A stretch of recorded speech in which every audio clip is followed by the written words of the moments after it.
জাল নোট প্রতারক চক্রের মূল হোতা গ্রেফতার।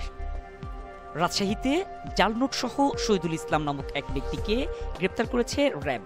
মঙ্গলবার সন্ধ্যায় নগরের কাশিয়াডাঙ্গা থানার কাঁঠালবাড়িয়া এলাকা থেকে তাকে গ্রেপ্তার করে র্যাপিড অ্যাকশন ব্যাটালিয়নের একটি দল।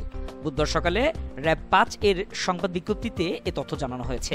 র্যাব জানায়, গ্রেপ্তার শহীদুল ইসলাম রাজশাহীর জাল নোট চক্রের মূল হোতা।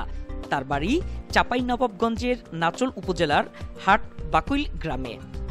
তার কাছ থেকে ৫,০০০ টাকার জাল নোট, নগদ ৯,০০০ টাকা, একটি মোটরসাইকেল, একটি মোবাইল ফোন ও একটি সিম কার্ড জব্দ করা হয়। র্যাবের দাবি, গ্রেপ্তার শহীদুল দীর্ঘদিন ধরে একটি আন্তর্জাতিক চোরাচালান সিন্ডিকেটের মাধ্যমে জাল টাকা প্রস্তুত ও বিপণন করে আসছিলেন। এ ঘটনায় কাশিয়াডাঙ্গা থানায় তার বিরুদ্ধে নিয়মিত মামলা দায়ের করা হয়েছে। মাসুম আল ইসলাম, ডেস্ক নিউজ, সময়ের কথা, 24।